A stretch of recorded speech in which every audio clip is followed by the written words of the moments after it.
Alhamdulillah, nahmaduhu wa nasta'inuhu wa nastaghfiruh wa na'udzu billahi min shururi anfusina wa min sayyiati a'malina. May yahdihillahu fala mudilla lahu wa may yudlilhu fala hadiya lahu. Ashhadu an la ilaha illallah wahdahu la syarika lahu wa asyhadu anna Muhammadan abduhu wa rasuluh la nabiyya ba'da. Allahumma salli ala sayyidina wa maulana Muhammad wa ala alihi wa sahbihi wa mawala. La hawla wa la quwwata illa billah. Faya ayyuhal hadirun, usikum wa nafsi bitaqwallah. Ittaqullaha haqqa tuqatih wa la tamutunna illa wa antum muslimun. Qala Allah ta'ala fi kitabihil karim. A'udzu billahi minasy syaithanir rajim. Bismillahirrahmanirrahim. Ya ayyuhan nasu inna khalaqnakum min dzakarin wa unsa wa ja'alnakum syu'uban wa qabaila lita'arafu. Inna akramakum indallahi atqakum. Innallaha alimun khabir. Shadaqallahul azim. Hadirin jemaah Jumat rahimakumullah. Marilah pertama-tama kita memanjatkan puja dan puji syukur kehadirat Allah Subhanahu wa taala yang telah melimpahkan berbagai kenikmatan kepada kita semua. Baik itu nikmat iman, nikmat Islam, nikmat sehat walafiat, nikmat umur panjang, sehingga kita mampu menggerakkan hati kita mampu melangkahkan kaki kita untuk berjalan menuju ke Masjid Al-Barakah dalam rangka menjalankan sholat Jumat berjamaah dan ibadah-ibadah sunnah lainnya. Semoga amal ibadah kita, sholat Jumat kita, infak sedekah kita, iktikaf kita, sholat sunnah kita diterima oleh Allah Subhanahu wa ta'ala. Amin ya rabbal alamin. Salawat serta salam semoga tetap tercurah keharibaan Nabi besar Muhammad sallallahu alaihi wasallam. Semoga kita senantiasa mendapatkan syafaatnya di yaumil qiyamah kelak, dan kita diakui sebagai umatnya Nabi besar Muhammad sallallahu alaihi wasallam. Amin ya rabbal alamin. Hadirin jemaah Jumat rahimakumullah. Perkenankan khatib berwasiat kepada diri khatib pribadi serta berwasiat kepada para jemaah sekalian untuk tetap senantiasa meningkatkan iman dan takwa kita dengan sebenar-benarnya takwa, yakni selalu menjalankan perintah-perintah Allah dan menjauhi segala larangan-larangan Allah. Karena melalui takwa inilah kita, hamba Allah, akan mendapatkan tempat yang mulia di sisinya. Amin ya rabbal alamin. Hadirin jemaah Jumat rahimakumullah. Dalam kehidupan kita pasti menemukan perbedaan-perbedaan. Entah itu di lingkungan sosial kita, di jamaah masjid, di jamaah musholla, di RT RW, atau bahkan perbedaan terjadi di lingkungan keluarga kita. Kita tidak bisa memungkiri bahwa perbedaan adalah satu keniscayaan, satu ketetapan yang ditetapkan oleh Allah Subhanahu wa ta'ala. Takdir yang harus diterima oleh manusia adalah menghadapi dan menemui perbedaan. Itu tandanya kita sebagai umat Islam, kita sebagai manusia harus memahami bahwa kita tidak bisa merubah takdir perbedaan itu di tengah-tengah masyarakat. Dalam surat Al-Hujurat ayat 13 Allah berfirman, Ya ayyuhan nasu inna khalaqnakum min dzakarin wa unsa wa ja'alnakum syu'uba wa qabaila lita'arafu. Hai manusia, aku ciptakan kamu dari seorang laki-laki dan perempuan, dan kami jadikan kepadamu berbangsa-bangsa dan bersuku-suku, lita'arafu, untuk saling mengenal. Ayat tersebut memberikan catatan kepada kita semua bahwa perbedaan yang terjadi, suku, agama, ras, kepercayaan, bahkan cara pandang setiap orang memiliki karakteristik yang bermacam-macam. Dan itu pasti tidak sama dengan apa yang kita pikirkan, apa yang kita yakini. Al-Quran memberikan catatan dalam menyikapi perbedaan. Yang pertama adalah melalui upaya saling kenal mengenal, lita'arafu. Bagi setiap suku, misalnya suku Jawa berteman atau bertetangga dengan suku Betawi, ada suku Betawi bertetangga dengan suku Sunda, atau bahkan ada yang agama Islam bertetangga dengan non-Muslim, non-Islam. Satu catatan di dalam Al-Quran yang harus difahami bahwa perbedaan itu kita sikapi dengan saling mengenal. Ketika kita sudah mengetahui diri kita, kita sudah mengetahui agama kita, syariat yang kita jalankan, kita sudah mengakui dan meyakini bahwa kita suku apa, kita tidak boleh serta-merta menghakimi orang yang berbeda dengan kita itu salah. Akan tetapi Al-Quran memberi catatan kita wajib dan harus saling mengenal. Di dalam hadis, kenapa ada istilah ikhtilafu ummati rahmah? Karena dengan adanya perbedaan umat adalah rahmat. Kenapa sampai rahmat atau kasih sayang itu muncul?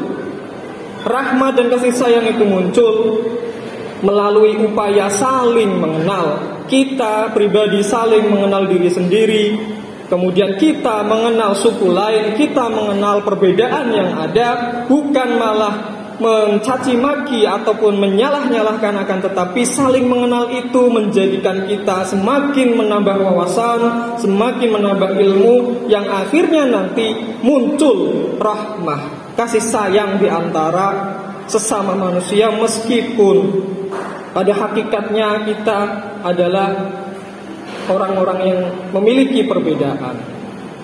Hadirin jemaah Jumat rahimakumullah.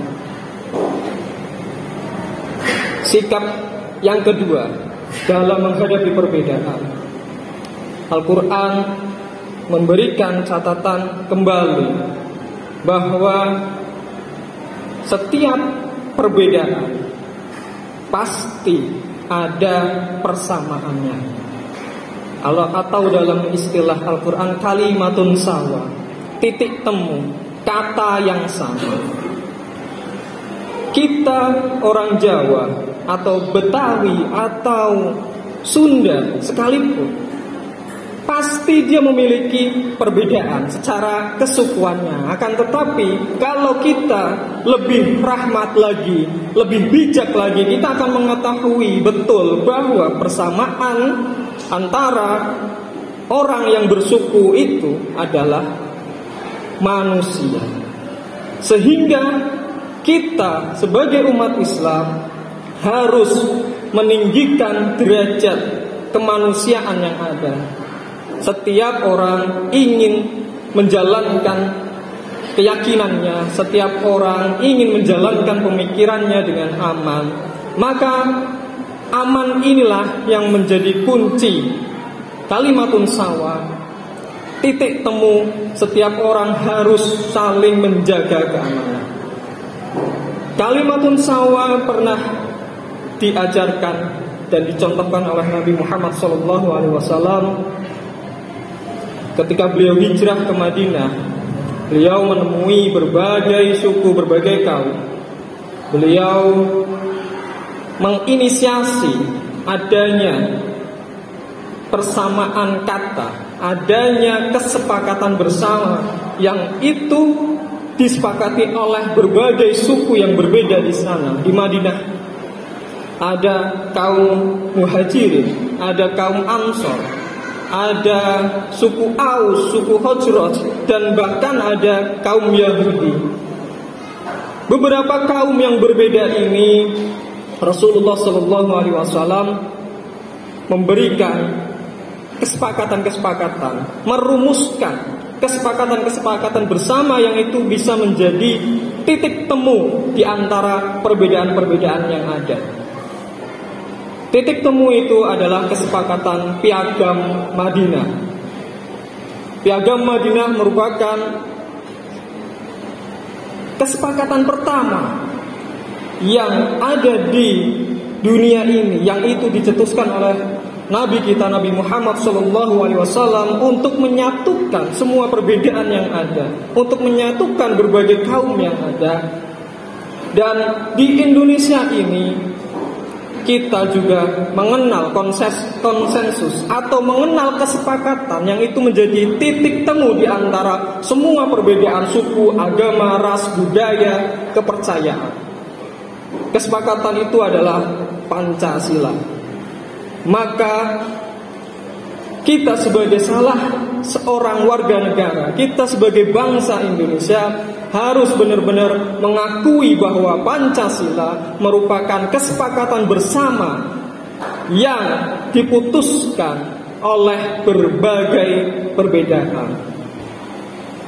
Sehingga ketika Pancasila ini seolah-olah ada yang ingin mengubah atau ada yang ingin menggerogoti dari dalam, kita sebagai bangsa Indonesia, kita sebagai umat Islam wajib untuk membela dan mempertahankan Pancasila. Karena di dalam Pancasila juga memuat nilai-nilai ajaran Islam, seperti sila yang pertama, ketuhanan yang Maha Esa. Itu menunjukkan bahwa ketauhidan kita dijamin, kebebasan beragama kita dijamin oleh Pancasila. Hadirin jemaah Jum'ah rahimakumullah. Sikap yang ketiga yang kita sebagai umat Islam harus menggarisbawahi, sikap kita sebagai umat Islam dalam menghadapi perbedaan yang ada adalah tidak membenarkan diri sendiri, serta tidak mencaci maki keyakinan dan pemikiran orang lain. Kemarin kita melihat mulai adanya pencalonan kandidat pemimpin kita. Kita sudah mengetahui siapa-siapa saja yang akan berkontestasi, yang akan bertarung di dalam pilpres dan pemilihan umum nanti. Setiap kita, setiap umat, setiap masing-masing individu memiliki cara pandang tersendiri terhadap calon-calon tersebut. Pasti di dalam lingkungan kita, di dalam keluarga kita, bahkan di dalam handphone kita ada informasi-informasi yang mungkin itu mendukung salah satu atau beberapa kandidat. Sikap kita sebagai umat Islam, biarkan orang percaya dan meyakini apa yang menjadi jalan pikirannya terhadap kandidat tersebut. kita sebagai umat Islam tidak boleh menghakimi bahwa pilihan kita yang benar-benar tepat, sehingga kita melupakan orang lain yang memiliki pilihan lain. Itu akan menyebabkan permusuhan dan pertikaian. Ketika seorang Muslim kemudian mendukung salah satu dan mencaci maki pilihan lain, itu akan memunculkan dendam, akan memunculkan permusuhan, sehingga persatuan yang seharusnya ukhuwah Islamiyah kita jaga sulit untuk tercapai.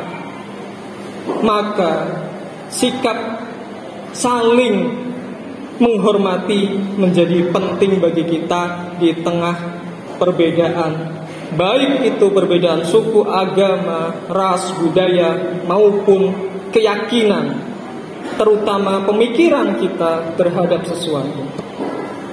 Hadirin jemaah Jumat rahimakumullah.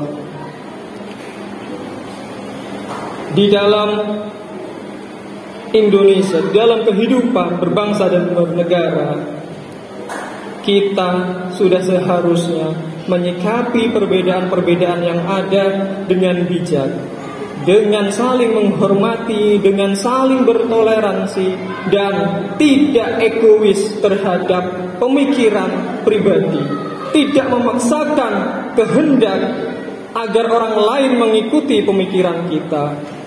Ketika kita sudah bijak, ketika kita sudah menghormati orang lain, menghormati perbedaan, maka insya Allah persatuan dan ukhuwah Islamiyah, lebih-lebih persatuan bangsa dan negara ini akan tercipta demi kemajuan bersama, insya Allah. Barakallahu li wa lakum fil Qur'anil azim wa nafa'ani wa iyyakum bima fihi minal ayati wa dzikril hakim wa taqabbalallahu minni wa minkum tilawatahu innahu huwas samii'ul alim.